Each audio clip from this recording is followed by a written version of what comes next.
Well, thank you, and I am pleased to introduce our next speaker, Steven Pinker, who is a cognitive scientist, experimental psychologist, linguist, and best-selling popular science author.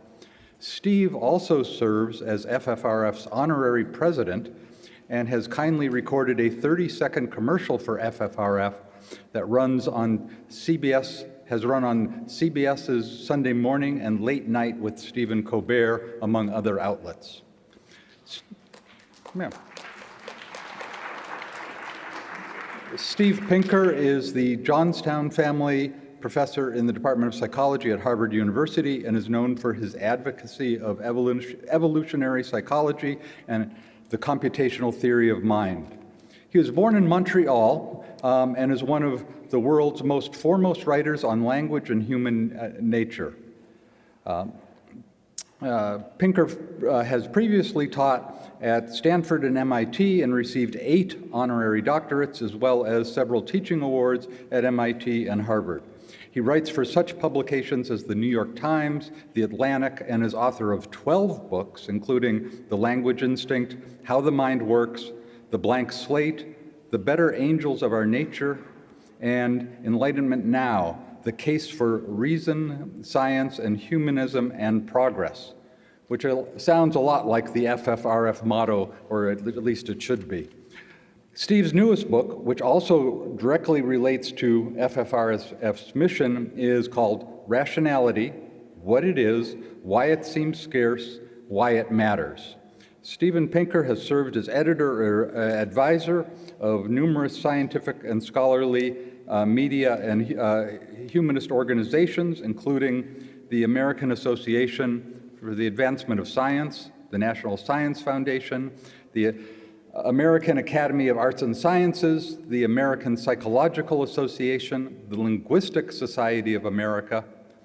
He was listed in Prospects magazine, the world's top 100 public intellectuals, Foreign Policy's 100 global thinkers, Time magazine's the 100 most influential people in the world today, and he has also received FFRF's Emperor Has No Clothes Award.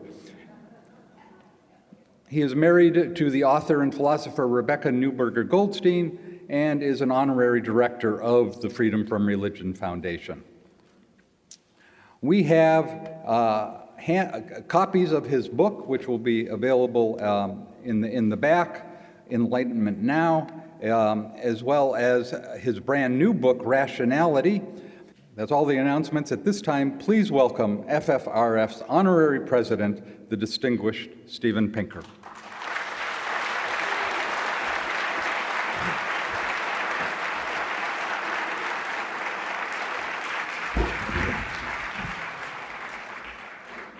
Thank you. It's an honor to return to the Freedom from Religion Foundation annual meeting. I debuted my previous book, Enlightenment Now, at the annual meeting in Madison. This is not a debut lecture for Rationality, but it came out pretty recently, so it is one of the first. Also an honor to succeed my neighbor, Jay Wexler. Jay and I live in the same apartment building, which I guess should be designated as the regional office of the Freedom from Religion Foundation.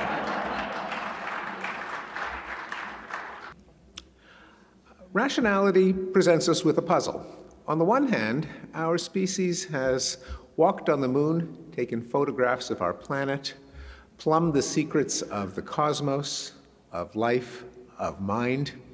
We have fought back against the horsemen of the apocalypse, the scourges that immiserated life for our ancestors for most of our existence, decimating the human toll from war, from famine, from extreme poverty, from child mortality. At the same time, a majority of Americans aged 18 to 24 think that astrology is very, or sort of, scientific.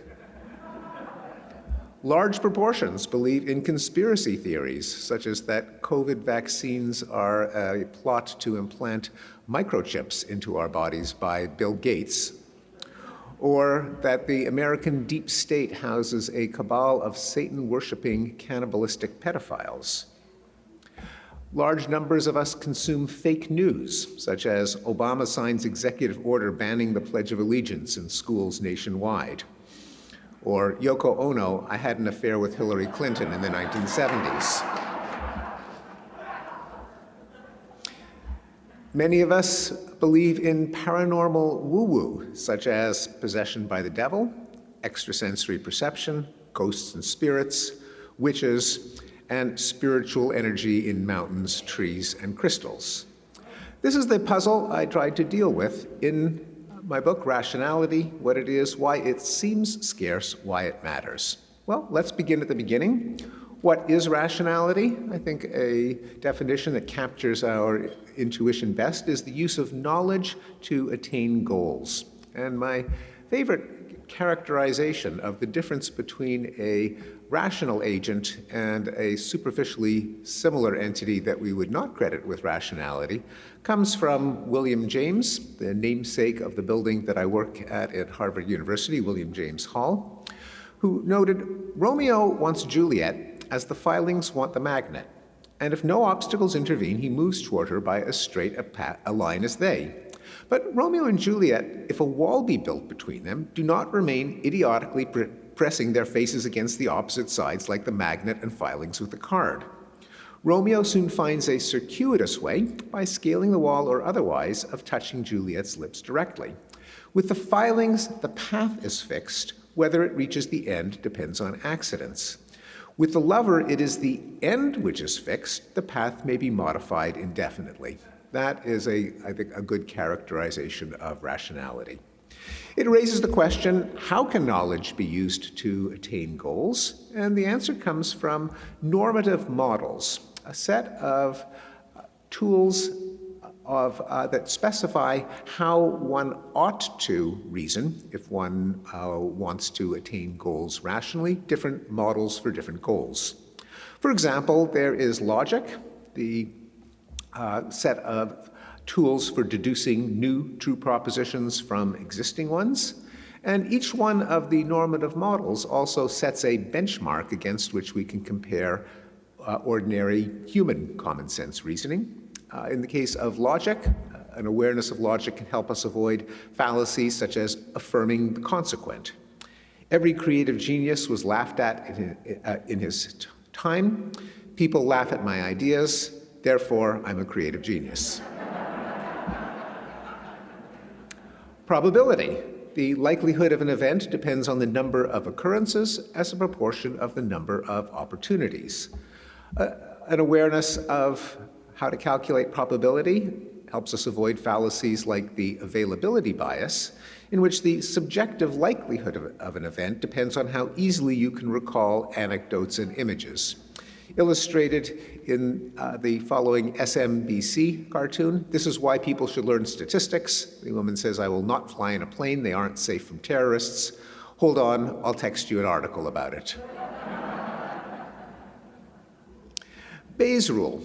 We should give credence to a hypothesis to the extent that it's credible a priori, that is, it has high priors, it's consistent with the evidence, and the evidence is uncommon across the board.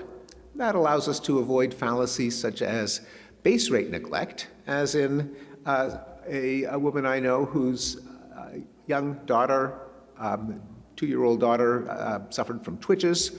A family doctor said, oh, perhaps she has Tourette's syndrome, because Tourette's patients tend to have twitches, ignoring the fact that Tourette's syndrome is rare in the population, whereas twitches are common. And this friend of mine rediscovered Bayesian reasoning, just working it through for herself. The theory of rational choice, a rational actor chooses the option with the greatest expected utility, that is, the probability times the payoff. And among other fallacies it helps us avoid are buying extended warranties, which a large percentage of American consumers do. Does it really make sense to take out a health insurance policy on your toaster? Signal detection theory. A fallible observer cannot know whether an observation is real, a signal, or bogus noise, and must set a decision cutoff that trades off misses and false alarms according to their costs. This allows us to avoid fallacies such as, we should deal with misconduct by making it easier to convict the accused. In the absence of heightening the sensitivity of forensic methods, this is exactly equivalent to saying we should punish more innocent people. Game theory, how to make rational choices when the payoffs depend on someone else's rational choices. Well, an awareness of game theory can help us avoid fallacies such as we can avoid climate change just by convincing everyone that it's in their interests to conserve. The problem being that, in fact, it is not in the interests of any individual to conserve unless everyone else is making the same decision at the same time and is guaranteed to stick with it. Otherwise, a person who conserves suffers the misery of waiting for a bus in the rain, shivering in the winter, sweltering in the summer, while his compatriots enjoy the comfort of cars and air conditioners and heaters. His sacrifice won't save the planet. Even if everyone else is conserving, he could be a free rider and enjoy all the benefits of consuming fossil fuels. And once again, his decision will not by itself harm the planet. It is, to be sure, in everyone's interest if everyone conserves, but it's in no one's interest to conserve individually. Finally, causal inference. To distinguish causation from correlation, one must manipulate the putative cause, holding all else constant. And this allows us to avoid fallacies like failing to rule out confounds. My favorite illustration comes from an old joke in which an Orthodox Jewish couple beseech their rabbi for advice. The wife is sexually unsatisfied, and it is written in the Talmud that a man is responsible for his wife's sexual pleasure. Well, the rabbi strokes his beard and he says, well, here's an idea. Why don't you hire a young, strapping, handsome young man, and the next time you make love, have him wave a towel over you, and the fantasies will help the missus achieve satisfaction. Well, they try it, and sure enough, nothing happens. They go back to the rabbi. He strokes his beard again, and he says, well, this time let's try a slight variation. This time we'll have the young man make love to the wife, and you, the husband, will wave the towel.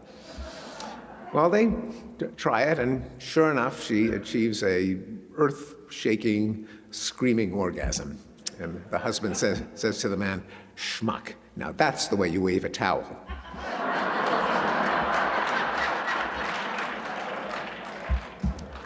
Well, this raises the question, do people follow normative models of rationality? How well do we stack up against these benchmarks? Well, let me give you an example from logic.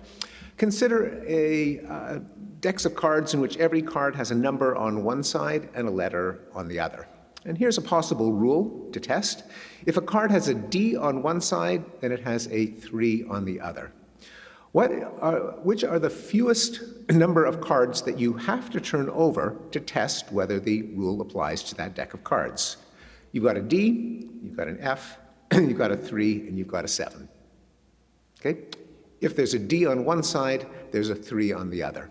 And every card has a number on one side and a letter on the other. Okay, so ponder this for a second.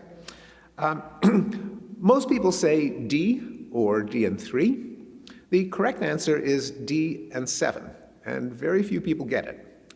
Why? Well, everyone knows you have to turn over the D card, because if you turn it over and there's no 3 on the other side, the rule is false.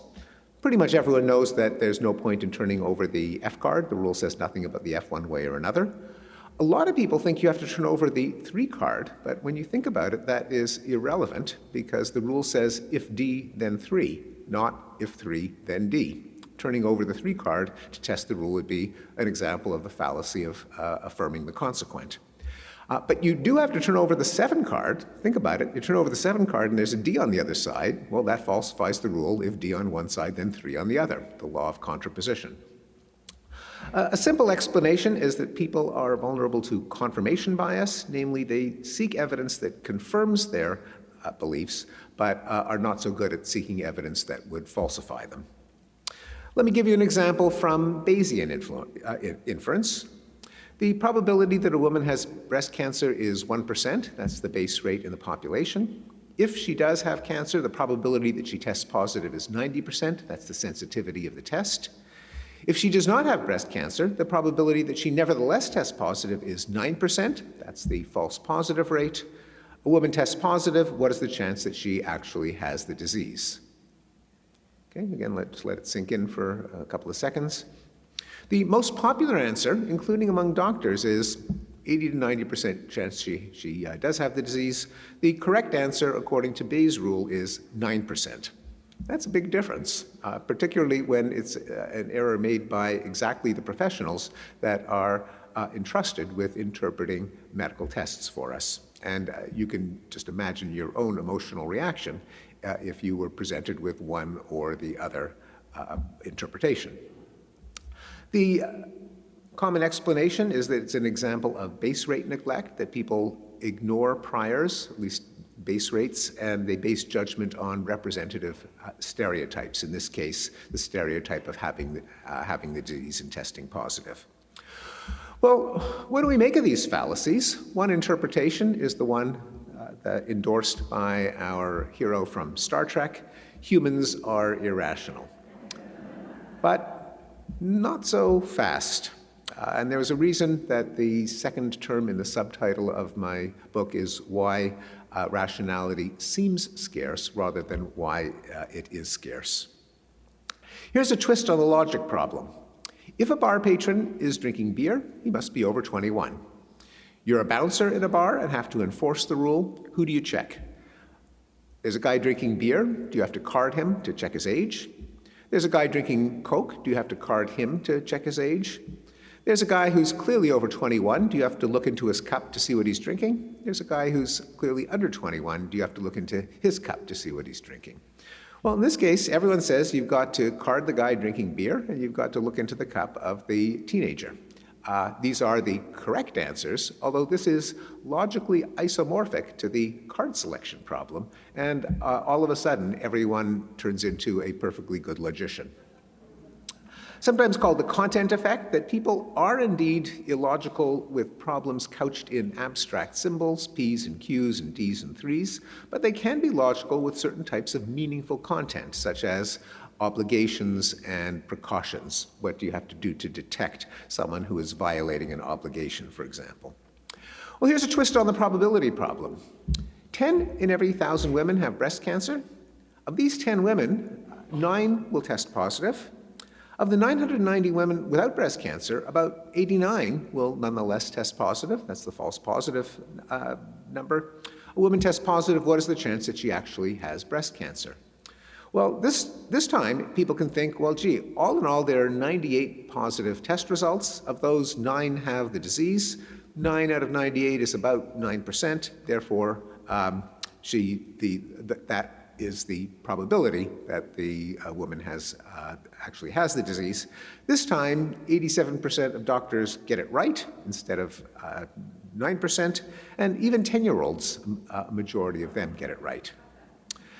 An explanation is that we are seeing here the difference between natural frequencies, that is, proportions over the long run, which is the way in which we actually encounter events in our lives. People don't give us the probability of a single event, which when you think about it is a somewhat exotic concept. What does it mean to say that I have a 6% chance of having prostate cancer at this very moment? You know, either I have it or I don't. What does the probability apply to me actually mean? And indeed, it is not such an intuitive concept. On the other hand, a collection of individuals, some proportion of which have a condition, is perfectly intuitive. So a better conclusion about human rationality is that people use ecological rationality in the sense that they can reason about content relevant to their lives, mixed together with their subject matter knowledge, and they can estimate probabilities as they encounter sequences of events in their lives. People have more trouble with formal rationality. That is, they haven't mastered abstract formulas and rules and tools that can apply to any content with variables like P and Q and X and Y and H and D in which you can plug anything in, no matter how unfamiliar. These have to be learned in school, or I hope from reading my book, and consciously deployed. Well, now the question that everyone is waiting for, I know this because as soon as I told people I was teaching a course on rationality and then writing a book on rationality, the frequently asked question was, if people can be rational, why does humanity seem to be losing its mind?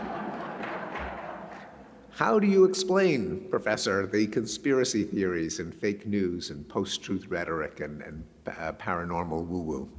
Not an easy question to answer, and I think the explanation has at least four parts. The most obvious is motivated reasoning.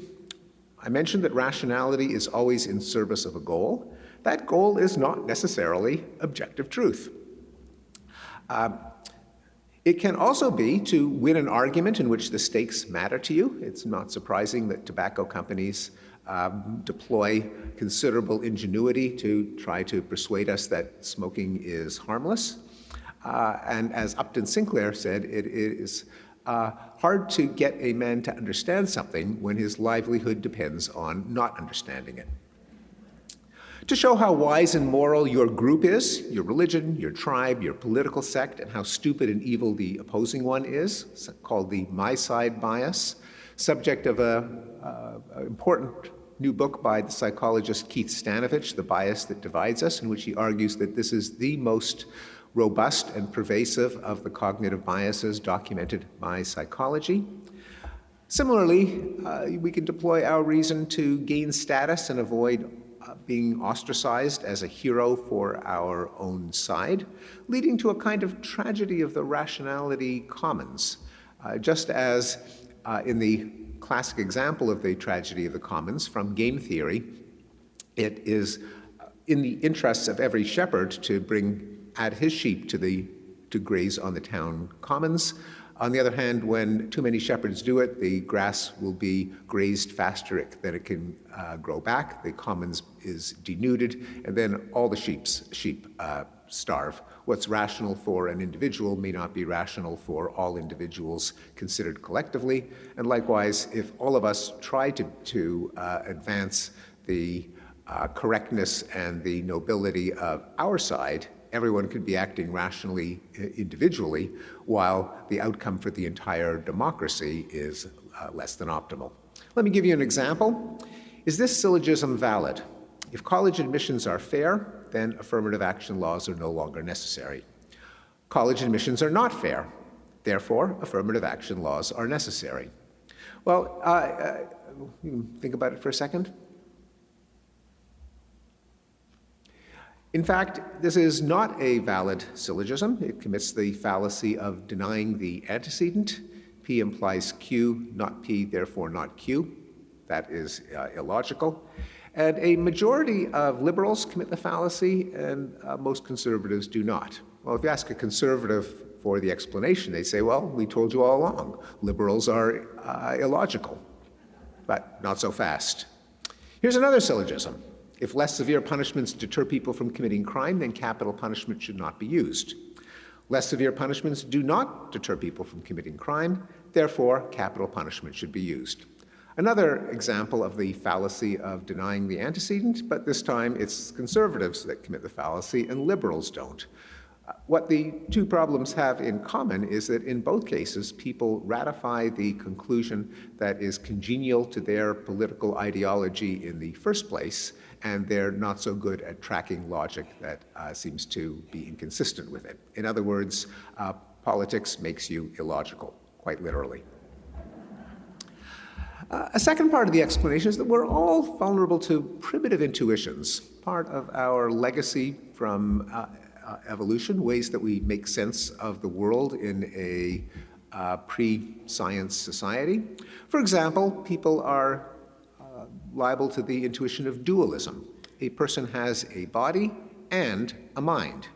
From there, it's a short step to imagine that there can be minds without bodies, and so you get spirits and souls and ghosts and afterlife, reincarnation, ESP, a carryover from the fact that when we deal with one another, we don't treat each other as robots or hunks of meat. We imagine that there is something immaterial, ineffable, invisible going on that happens to be linked to their body, and from there it's a short step to imagine it unlinked from their body. Essentialism. It's natural to think that living things contain some kind of invisible essence or stuff that gives them their form and powers, from which it's a short step to think that disease is caused by an adulteration of one's essence by some formal contaminant. That makes people resistant to vaccines, and vaccine resistance is as old as vaccines, because when you think about it, the last thing that apparently you'd want to do to prevent disease is actually inject a version of the disease pathogen into your body, into the tissues of your body. That is deeply unintuitive, but that's what we're asked to do when we get vaccinated. Likewise, genetically modified organisms, known to be completely innocuous, give many people the willies. It makes people susceptible to homeopathy and herbal remedies, where the essence of some healthful substance is thought to be introduced into the body. And it also leads to treatment of disease by purging and bloodletting and fasting and sweating and just getting rid of toxins. Folk remedies that have been discovered in culture after culture. We are vulnerable to intuitions of teleology. We know that our plans and artifacts are designed with a purpose, our purpose. From there, it's a short step to imagine that the world is designed with a purpose, leading to beliefs in creationism, astrology, synchronicity, and the vague sense that everything happens for a reason. There are no coincidences.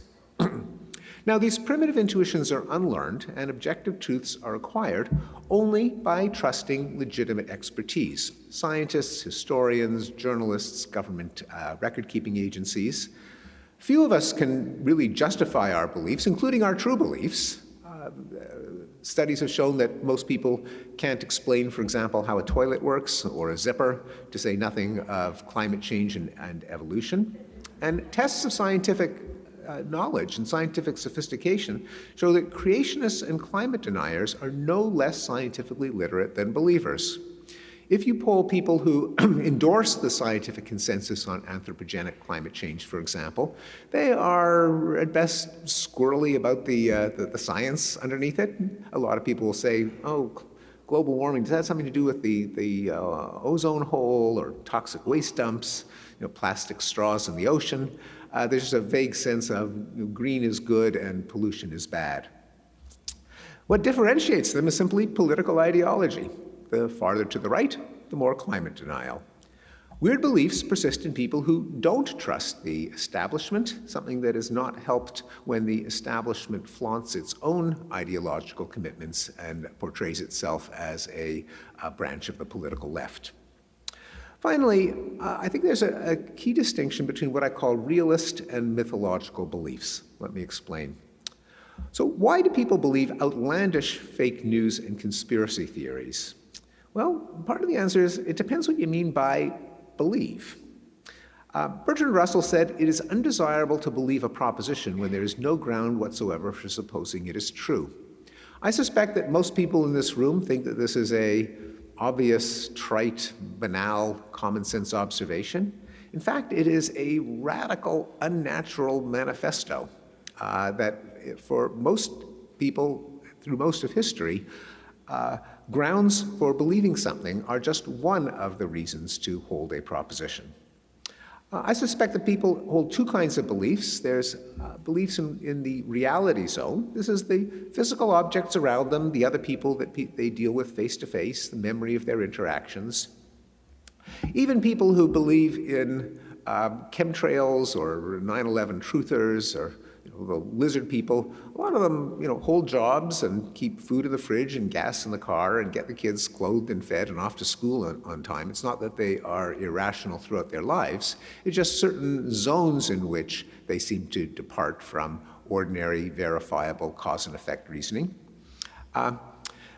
In the second zone, the mythology zone, which covers the distant past, the unknowable future, far away peoples and places, remote corridors of power, CEO boardrooms, presidential palaces, the microscopic, the cosmic, the counterfactual, the metaphysical.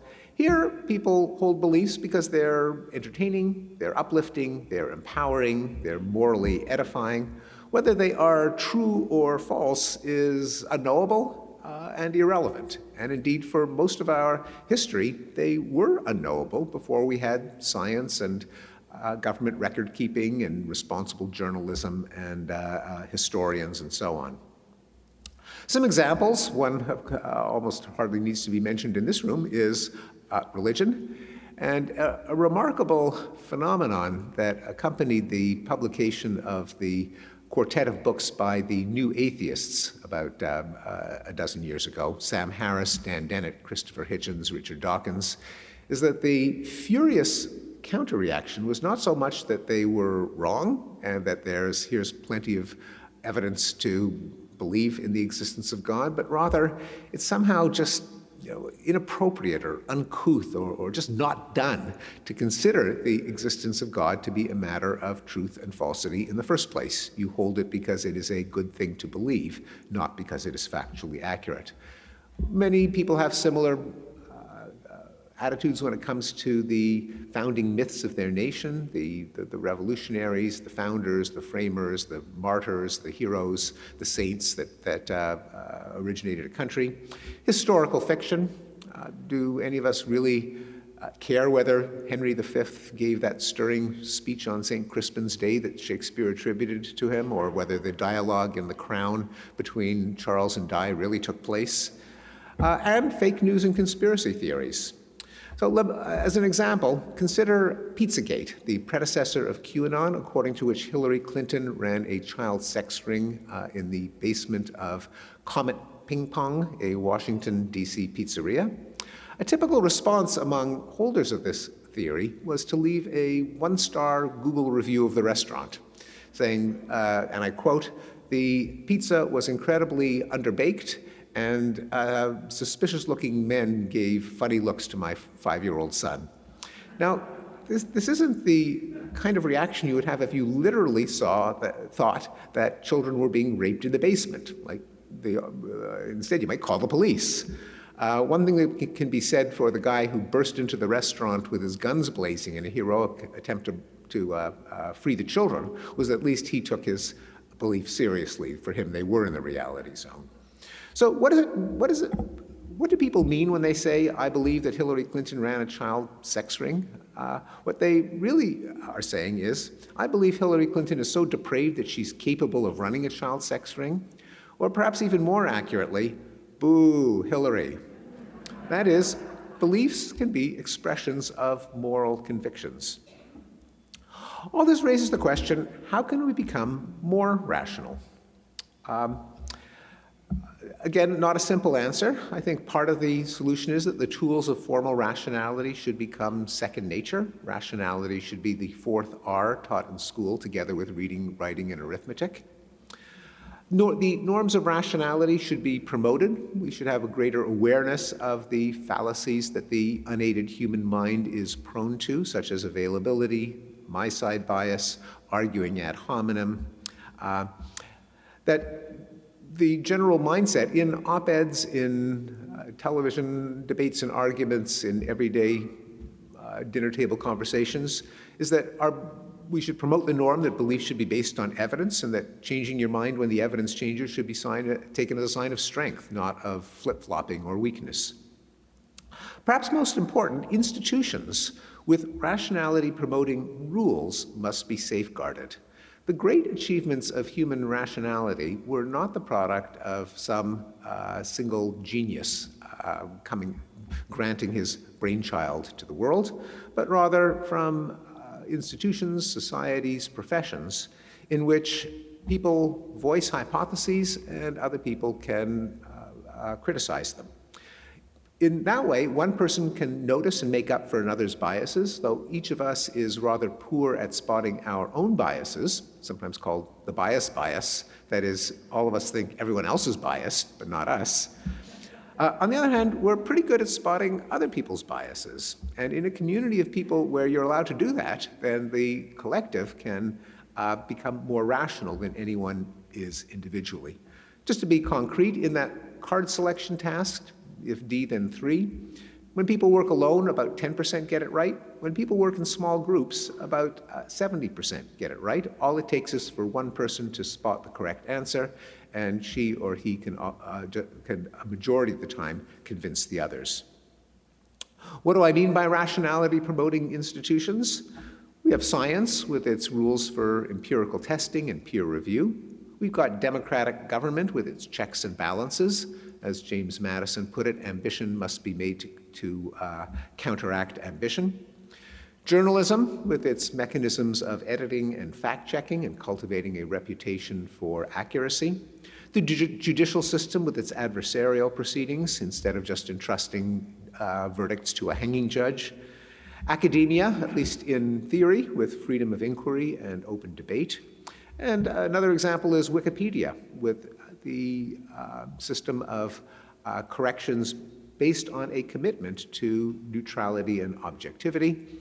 Among electronic media, we can compare Wikipedia unfavorably with social media, where there are rewards for notoriety rather than accuracy, where the mechanisms encourage rapid response rather than careful sifting and fact-checking. What it means is that the credibility and objectivity of these rationality-promoting institutions must be safeguarded. They are a precious resource that people are disabused of weird beliefs to the extent that they trust institutions, and that trust has to be earned. Experts should show their work. We should not have public health authorities just giving pronouncements like edicts or ukases or dogmas, but rather explain the rationale behind their recommendations. Fallibility should be acknowledged. No one's perfect. It is inevitable that people will make mistakes. That brings down the credibility of the whole institution if they were just presented as the pronouncements of an oracle or a priesthood. And gratuitous politicization should be avoided. That's something that, far from getting better, is getting worse as more and more of our institutions brand themselves as branches of the political left.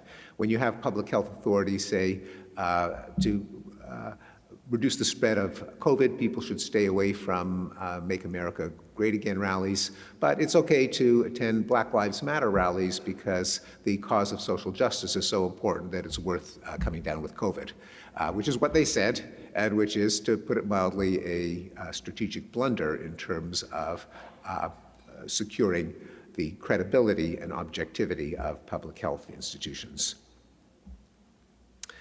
Finally, why rationality matters.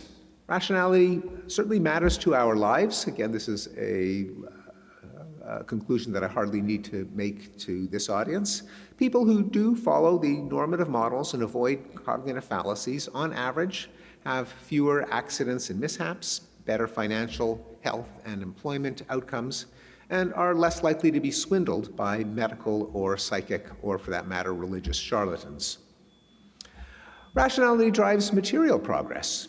In Enlightenment Now, I presented a large number of graphs that show that over the decades and centuries, longevity, peace, prosperity, safety, and quality of life have all increased. This leads to another frequently asked question: do you believe in progress? And the answer is no. As with Fran Lebowitz, the New York humorist, I don't believe in anything you have to believe in. The universe contains no force that carries us ever upward. Quite the contrary. It has a number of forces that are at best indifferent to our well-being and at worst appear to be trying to grind us down, pandemics being the most obvious example. Progress comes from deploying reason to improve human flourishing. That is, when people apply their brain power to the goal of making people better off. Every once in a while, they will succeed if we retain the solutions that make people better off, try not to repeat our mistakes. Bit by bit, things can get better. That's all there is to progress. Perhaps less obviously, rationality drives moral progress. And in an earlier book, The Better Angels of Our Nature, Why Violence Has Declined, in which I looked at the historical declines in various forms of violence and oppression, I discovered that many moral movements began with a rational argument. A philosopher or thinker or activist would lay out an argument as to why some practice was indefensible or inconsistent with values that people profess to hold. The essay would go viral, would get translated into many languages, would be debated in pubs and salons and coffee houses and dinner parties, eventually influenced leaders and legislators and popular opinion. The conclusion became absorbed into the conventional wisdom and everyone's common sense of decency, sometimes erasing the tracks of the original argument that got us there. For example, few people today could muster a coherent argument as to why something might be a wee bit wrong with burning heretics at the stake. But that argument had to be made. It was made, for example, by Sebastian Castellio in the 16th century, who wrote, "Calvin says that he is certain, and other sects say that they are. Who shall be judge?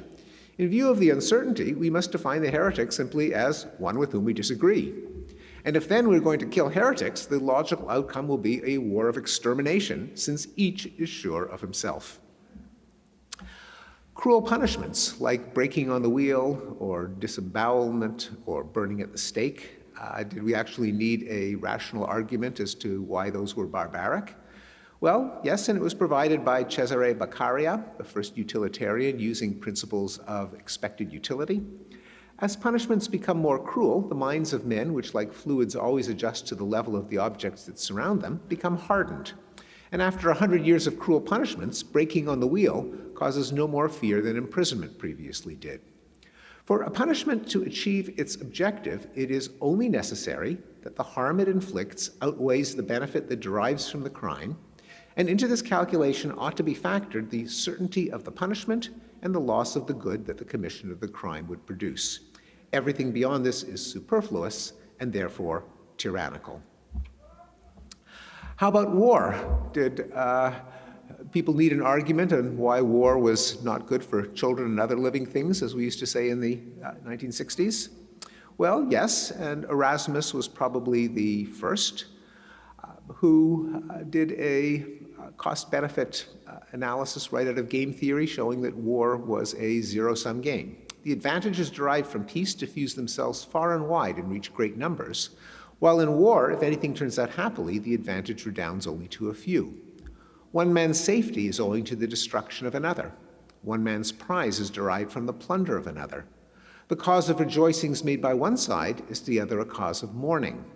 Whatever is unfortunate in war is severely so indeed, and whatever, on the contrary, is called good fortune is a savage and a cruel good fortune, an ungenerous happiness deriving its existence from another's woe. A beautiful argument that war is zero-sum. Autocracy, did people need to have reasons against the divine right of kings or absolute monarchy? Famously, John Locke provided it. Freedom of men under government is to have a standing rule to live by, common to every one of that society, and made by the legislative power erected in it. A liberty to follow my own will in all things where that rule prescribes not to be subject to the inconstant, uncertain, unknown, arbitrary will of another man, as freedom of nature is to be under no other restraint but the law of nature. This argument led, more than a century later, to the framing of the Constitution of the experiment in democracy called the United States. And it led in other directions that I suspect Locke could not have anticipated, such as when the first English feminist, Mary Astell, wrote in the 17th century, "If absolute sovereignty, the 18th century, be not necessary in a state, how comes it to be so in a family? Or if in a family, then why not in a state, since no reason can be alleged for the one that will not hold more strongly for the other? If men are born free, how is it that all women are born slaves? As they must be if the being subjected to the inconstant, uncertain, unknown, arbitrary will of men," sound familiar? "Be the perfect condition of slavery." And speaking of slavery itself, it may seem inconceivable that rational arguments should have to be brought to bear against this most barbaric and inhumane of institutions. But in fact, Frederick Douglass did exactly that, such as in his speech, "What to the Slave is the 4th of July," in which, among other reasons, he noted there are some 72 crimes in the state of Virginia which, if committed by a black man, subject him to the punishment of death, while only 2 of the same crimes will subject a white man to the like punishment. What is this but the acknowledgement that the slave is a moral, intellectual, and responsible being? The manhood of the slave is conceded. It is admitted in the fact that Southern statute books are covered with enactments forbidding, under severe fines and penalties, the teaching of the slave to read or to write. When you can point to any such laws in reference to the beasts of the field, then I may consent to argue the manhood of the slave. Not only has reason guided movements for change, but I believe that reason should guide movements for change. They spell out the difference between moral force and brute force, between marches for justice and lynch mobs, between human progress and breaking things. And they'll be needed to ensure that moral progress continues, that some of the barbaric practices of our own time will come to be seen by our descendants as barbaric as slave auctions and breaking on the wheel seem to us. Finally, I end the book by suggesting that the power of rationality to guide moral progress is of a piece with its power to guide material progress and wise choices in our lives. Our ability to eke increments of well-being out of a pitiless world and to be good to others despite our flawed nature depends on grasping impartial principles that transcend our parochial experience. We are a species that has been endowed with an elementary faculty of reason and that has discovered formulas and institutions that magnify its scope. They awaken us to ideas and expose us to realities that confound our intuitions, but are true for all that. Thank you.